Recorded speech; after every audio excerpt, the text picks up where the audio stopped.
Calls for the football, rolls to his right, throwing on the run to Thomas. Thomas stretches the football out, touchdown. The Saints pull off a shutout against the Miami Dolphins in London. The voice of the Saints, Jim Henderson, joins us with his Black and Gold review. And I think our Black and Gold rewind, we need just a little bit of a break from the otherwise awful events of this morning. So, Jim, a couple of dominating performances here from the Saints, who looked like they were, you know, just a doormat, ready to be trounced on 2 weeks ago. Well, this defense has really turned things around, John. The quality of the opponent might have something to do with that, but they allowed 1,025 yards in their first two games. In their last two, they've only yielded 454 yards. So this is sort of the defense that we were expecting to see based on preseason. Well, you know, that was kind of the reaction that I wondered is, it's Miami. Last week it was Carolina, but then Carolina went into New England, right? Mm-hmm. So you look at that and say, and comes away with a victory, and you say, well, wait a minute, is this team good or not? Or how good is it? Well, every week is different in the NFL. You can only base your projections based on what happened the week before, and we kind of used that as the theme before yesterday's game. But the Saints looked, for the most part, like they did against Carolina, especially defensively.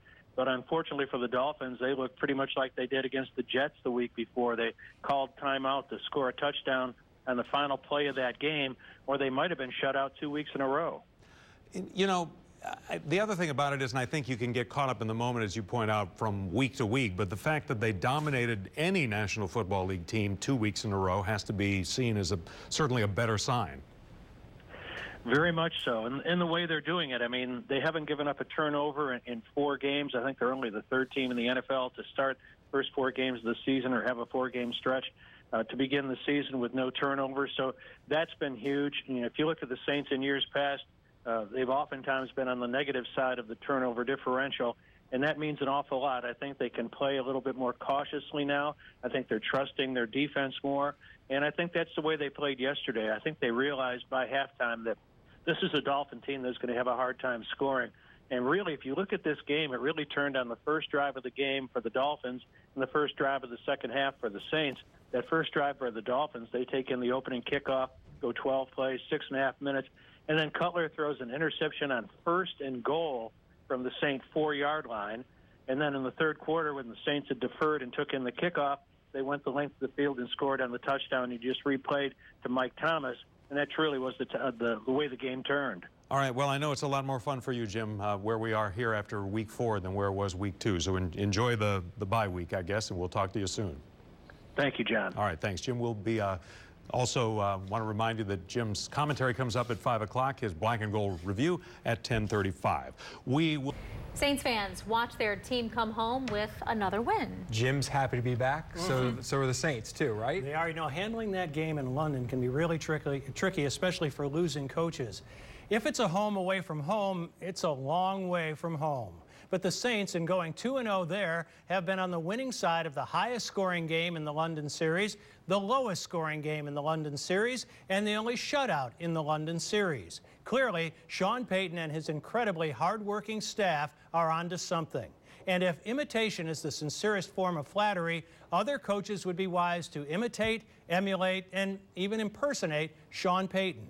Ravens coach John Harbaugh would have been wise to. Last week, the Ravens were in London to meet Jacksonville, Baltimore's first game outside the United States in team history. The year before, the Colts had requested the NFL not to give them their bye following what would be a Week 4 loss to Jacksonville in London. They got their wish and a win over Chicago at home in Week 5. The Ravens liked the idea and the result. They requested something similar this season. They felt a Week 4 bye after London was too early and got their wish. Like the Dolphins this past week, they chose to fly to London Thursday night. After getting embarrassed on Sunday a week ago by Jacksonville 44-7, with the Jaguars winning their 3rd straight game there, Baltimore came home to host the Steelers. They were dreadful in the first half, 26-9 loss yesterday. Next week, it's on to Oakland, making for about 13,000 air miles in 3 weeks. After that 2-0 start, the Ravens are now 2-2. Joe Flacco has thrown interceptions in 10 straight games. He and they have looked sluggish and jet-lagged. While Sean Payton has learned to handle the inevitable frustrations of such a trip, Harbaugh, after his first, said, quoting now, I don't plan on going over there anytime soon to play again. Somebody else can have that job. End of quote. Maybe somebody else will, because their job used to be his before London. There have been a number of coaches who've been fired after losing in London. Dennis Allen was one of them. Joe Philbin was the head coach of the Dolphins till they lost in 2015 in London and was fired right thereafter. What time are you going to sleep tonight? I think I might be all right. Right. Do you feel better about the team now? I mean, two wins in a row? I think you have to, especially the way the defense has played, giving up less than half the yardage they did in the first two games. And those first two opponents were pretty good. I think you'd have to say the last two, especially catching Carolina when they did at a good time. Now, Carolina was right back on track yesterday, but they caught Carolina at a good time. The Dolphins just didn't seem to be ready to play. Yeah. Now, that's a team that didn't have their opener against Tampa Bay because of Irma, so they're playing 16 straight weeks, and yesterday they were in their third time zone in 3 weeks, and they looked it. A lot of miles. Yes, they did. All right. Thanks a lot, Jim. Jim returns tonight to answer your Saints questions during his Black and Gold review. Look for that right after our late news. Submit questions through our Final Play app.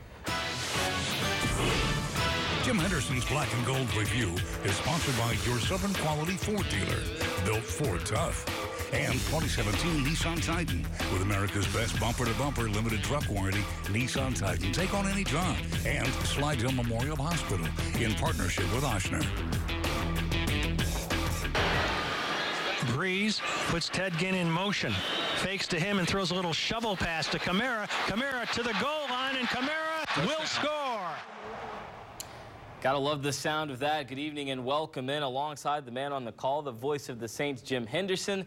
I'm Chris Hagan. Jim, 24 hours later, how are you feeling about yesterday? How are you feeling about the trip? You gotta be pretty jet lagged.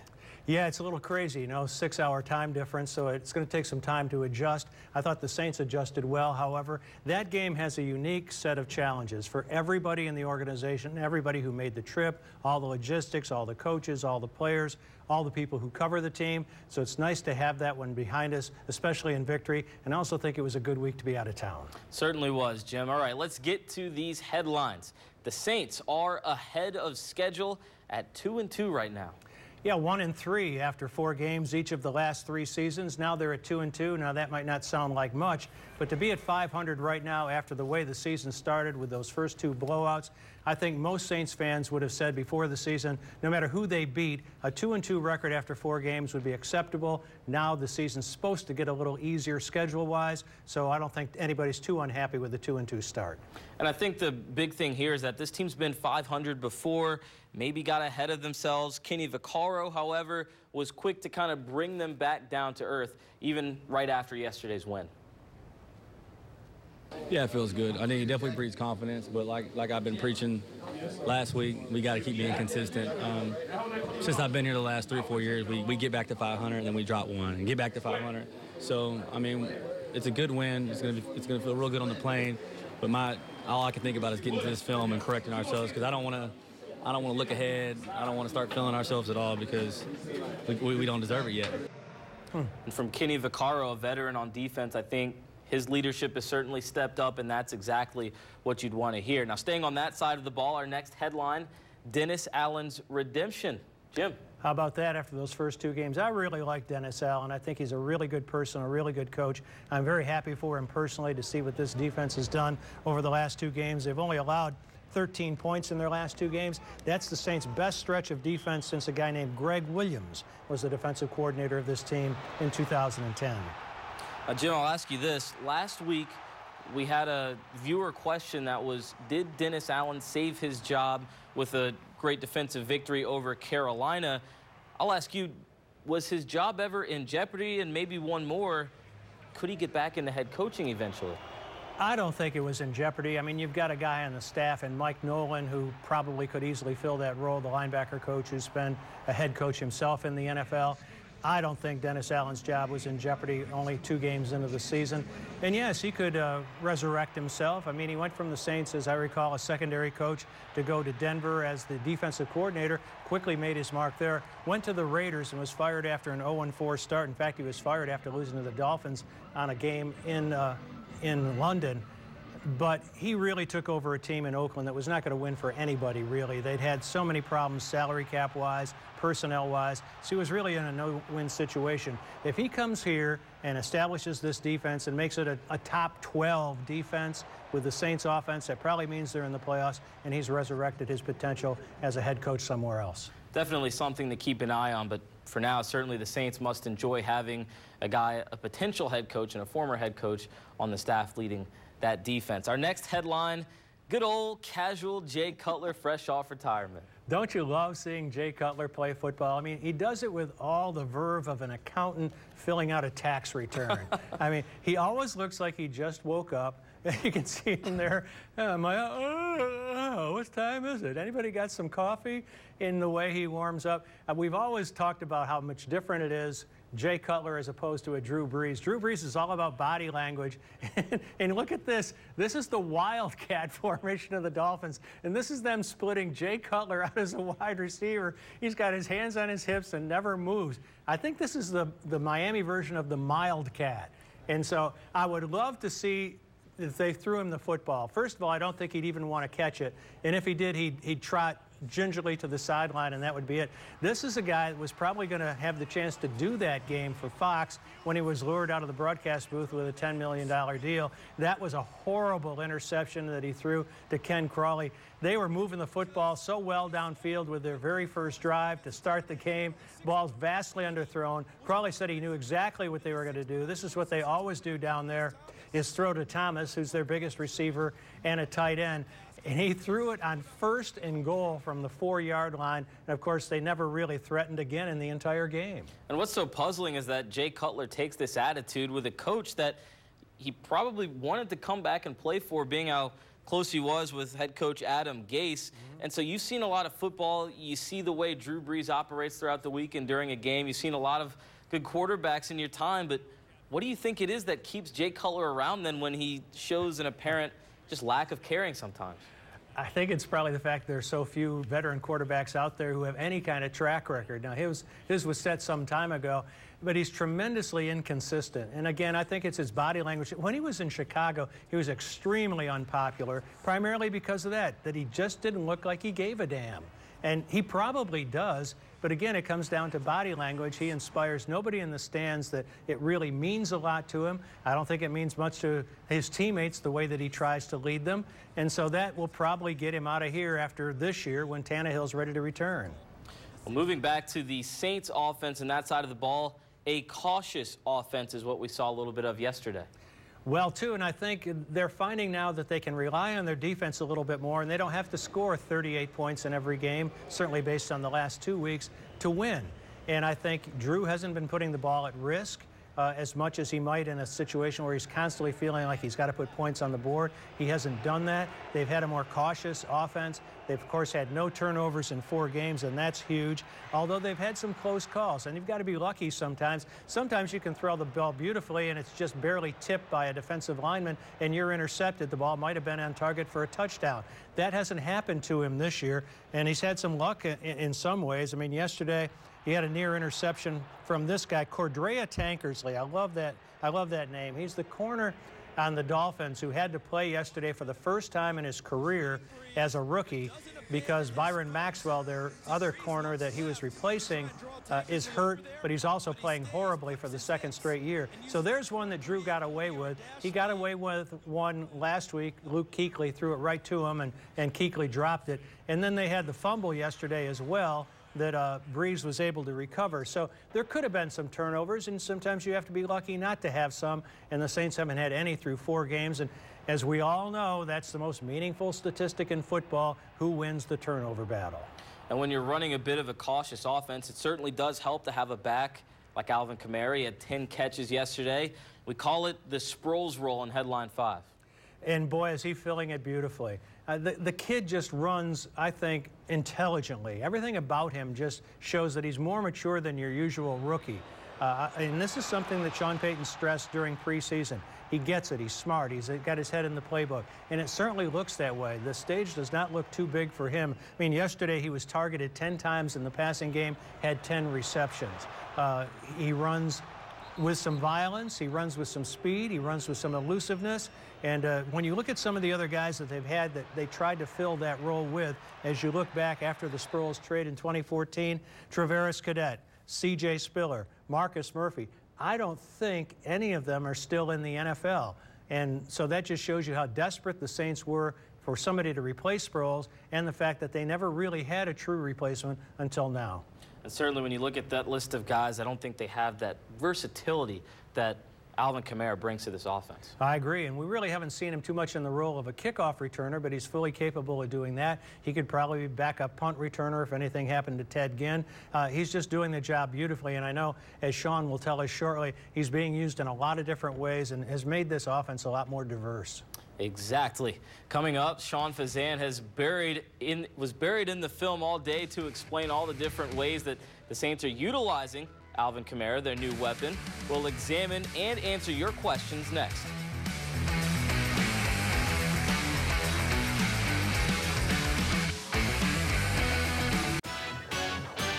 You're watching the Jim Henderson Black and Gold Review. Kamara gets the call right side. Kamara free inside the 20, running to the sideline, 15, 10, to the goal line. Now one official says touchdown. The electric Alvin Kamara was just getting warmed up last week in Charlotte for his breakout game yesterday in London. Now that we've gotten you warmed up with Jim's headlines, and time to talk tape with Sean Fazan as he steps to the table. Sean, what's up? It's been great. It's been fun, a lot of fun, watching tape with 2 wins. If you follow my Twitter feed during the pre-draft process, you already know. I was all over Alvin Kamara and his fit for the Saints. We call that a humble brag, Jim. I like humble brag. It's abundantly clear, though, through just 4 games why the Saints loved him so much. Call me crazy, but I think Sean Payton has a new favorite player, and it all begins pre-snap where Payton literally puts him anywhere. Against the Dolphins, he was in 10 different alignments. There's a standard running back alignment you would expect, like him as the tailback with Drew Brees under center. Then lined up next to Brees with Brees in the shotgun. They also used him as the tailback with Brees in the pistol formation, but they also got creative. They started him in the backfield, then motioned him out to the right. On another play, they had him motion out of the backfield to the left. Then they did the opposite, started him at the line of scrimmage, then motioned him back into the backfield. Here he is split out wide at the top of your screen right there. And here he is on the right side, on the inside of a bunch formation. Here he is again, but this time it's on the left and inside of that bunch formation. And finally, how about this? Here he is lined up directly behind Michael Thomas on the left in a 2-by-2 alignment. You don't see that kind of pre-snap versatility with any other back on the roster, but it's more than that. We've heard the comparisons to Reggie Bush and Darren Sproles. True, he has a lot of their traits, but he also brings a different skill set to that role. He's not just a quick player with great hands, he also has an impeccable sense of timing. Perfect example, third quarter, not a typical running play. Instead of the back going to the quarterback to get the ball, on this play, Kamara stays still, Brees runs to him. But once he gets the handoff, he can't initially take off. He has to let Ryan Ramczyk execute his initial block. Once out in the open field, stays patient, sets up Ramczyk's next block. Once Ramczyk cuts the defender, Kamara kicks into high gear, 12-yard gain, good physical finish at the end. Watch it from the backside to gain an appreciation. He's going to take the handoff, pause, then burst, reading his blocks perfectly. If the timing is off at any point during that play, it is a much smaller gain. Final example. The Saints don't run a whole lot of shovel passes, but the one they tried was perfection. Again, all goes back to timing, knowing when to be patient and when to explode. Brees is going to fake the handoff to Ted Ginn Jr. Kamara hesitates, cuts inside to catch the shovel pass, breaks the initial tackle, then his field vision takes over. He follows Senio Kelemete, then reads Kobe Fleener's block, and instead of running outside, which is where his momentum was taking him, he makes a cut inside, right behind Fleener, rumbles into the end zone. Again, if Kamara is too fast or too slow in his execution, the play gets blown up.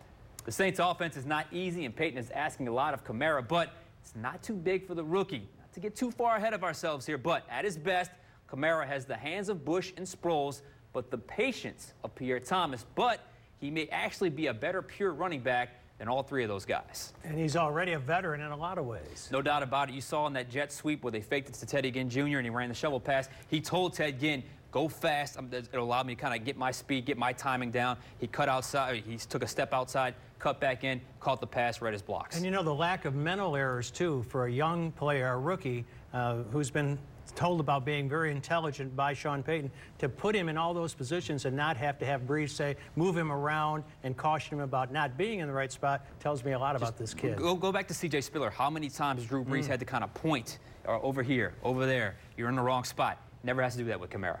Sean, I don't think opposing teams could break that much down better than you did there. Excellent stuff. Guys, we'll get on to some questions now. Submitted on the Final Play app using the Final Word feature. Cliff in Marrero asks Adrian Peterson, should he be traded or let go? Jim? I would say neither because of this. Mark Ingram has had injuries during his career. I think last year was the first year that he went through an entire season injury-free.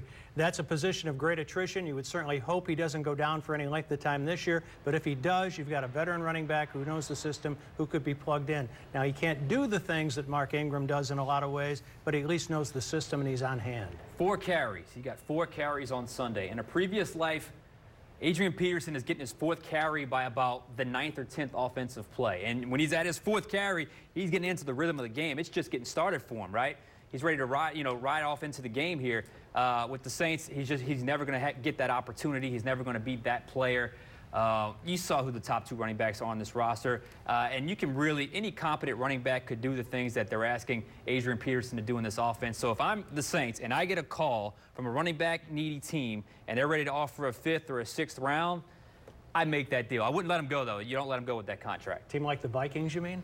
Vikings would be something. Vikings, the Green Bay Packers, I believe the Colts could use a running back. So just keep that in mind as they get into the bye week. Maybe a few phone calls could be made. Because, I mean, look, if it doesn't work out, it doesn't work out. They knew there was a chance this could happen. But I just don't see how you could play Peterson now over Kamara and Mark Ingram. Both excellent points, guys. Jim, I know they could certainly need him at some point, but Sean, to your point, it did feel a bit counterproductive at times when he was in the game against the Dolphins. Sean, stick around. We've got a little bit more to talk about. The Saints are an elite and historic company for avoiding turnovers in the first 4 games. Are they being cautious or just choosing their moments?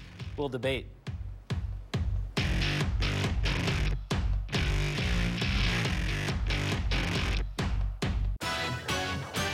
You're watching the Jim Henderson Black and Gold Review. Welcome back into the show. Knowing what we know now, gentlemen, let's revisit some of the storylines from this week. The Saints and their cautious offense. Is that truly what we're seeing, Jim? I think in a way, and it's paid off. You know, they haven't turned the ball over in 4 games now. They're the only team in the modern era, and that begins in 1933, without a turnover in each of the 4 games of the season. 1995, St. Louis, 2013, Tennessee. So whether by luck or by design, they're not turning the ball over. It's the most important momentum killer and momentum inducer that there is in the game. You know, I don't know, because I felt like they were a little lucky with the turnovers this week because Brees had an interception dropped and then that crazy fumble that he was able to recover, which he honestly had no business recovering. But then, you know, they go for it on 4th down, which I thought was the call of the game. That completely spun the game wide open. That is a vintage Sean Payton call. They were up 3-0. It was a back-and-forth game. They could have easily taken the points right there. They were only up 3-0 at that point. The safe play would have been to take the points. But I think Sean Payton felt like if we get a touchdown here, we can really step on their throat and probably win this game. So I don't know if they're overly cautious. I just think they're executing better. That was a crazy play, too, because the Dolphins are looking at the same measurement everybody else is. They're as close to it as anybody, and they thought in looking at the chains that they'd held them. And, of course, they hadn't. They hadn't, and it wasn't the most flawless, it wasn't the best executed quarterback sneak that I've seen. Brees was just able to get over that, but I love the call. And I thought that was a like I said, Jim, a 2009, 2010, when they were riding high, that's a Sean Payton call right there. And I really think that really changed the game. They were never the same after that. Dolphins and the Saints went on a roll after that. And I think that reflects, too, Sean Payton's knowledge that he's got a better defense maybe than he had in the first 2 games, and he can rely on it now, especially against a team like the Dolphins, who had lost all their momentum because of the Crawley interception on their first drive, and nothing turns the momentum around more than an interception defensively or avoiding a turnover offensively. Yeah, and look, I just think he felt that period of the game where a touchdown here really wins it. The defense is playing well. I love it. It was mojo. I like it. I like it a lot. And guys, one of the things that Sean Payton said that stuck out after the game was just sometimes you got to understand how the game is being played. I think both teams were being a little bit cautious. The Saints just took advantage of it and picked the right spot to be aggressive. Sean, thank you for stopping by. Great stuff today. Coming up, we'll look into the future, to the Saints' next stretch of games after the bye, and to the NFL's future in London.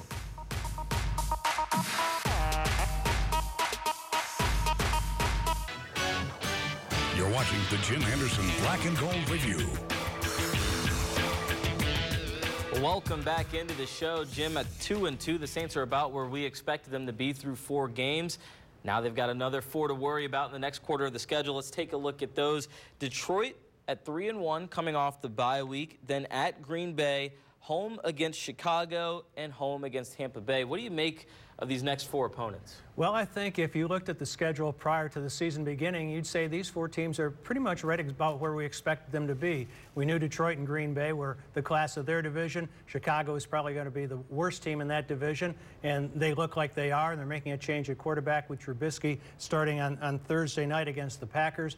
Tampa Bay, of course, is missing a game because of what happened to them in their opener, but they're about where you would expect as well. So I think there aren't any great surprises, at least at the moment, on those 4 teams. You know, we've talked about maybe the dome field advantage not being itself recently, but coming off a couple big wins and with 3 of the next 4, do you think the dome maybe comes back to life a little bit? Well, I hope so, and especially playing at home. Now, recently, that hasn't been a great advantage to the Saints any time during the season, but even coming off bye weeks. They won last year coming off a bye week, and then they lost their previous 2 years coming off bye weeks, so they need to turn that around. But, you know, one thing, too, I'm concerned about is what kind of reception is this team and other teams all over the NFL? What are they going to get now with the current state of the NFL and all the acrimony that exists? How big a contingent will there be of Saints fans? How supportive will they be of this team emotionally throughout the course of the game? How many people will make good on their threats not to go to games or to walk out or to take a more active role against what's happening? That all remains to be seen. Like I said earlier, it was a good week, I think, for the Saints to be out of town with all the things that were going around the league. Now, they got an awful lot of questions in London about what was going on in the NFL, but that was also a product of the fact that it is the story of the year nationally and internationally, and a lot of the people over there don't really know enough about football to ask football questions. And real quick, Jim, after a second trip to London, what do you make of the future of the NFL, you know, growing over there? Well, they're going to get their own team. There's no question about that. They're playing 4 games over there this year, the largest schedule ever. There's going to be a team there that the Londoners can root for as one of their own, Jacksonville or somebody else. And then the question becomes, how do you put a schedule together to make that happen? I would say this, that if Jacksonville were the home team over the course of the season, you send them to the United States for 2 3-game road trips and 1 2-game road trip, and you let them stay here at the Greenbrier while they're here. Well, Jim, it certainly will be interesting to see how that plays out with NFL football in London. That'll do it for us here tonight. Our next newscast is at 4:30 in the morning. Have a great night. From Fox 8 Sports, this has been the Jim Henderson Black and Gold Review.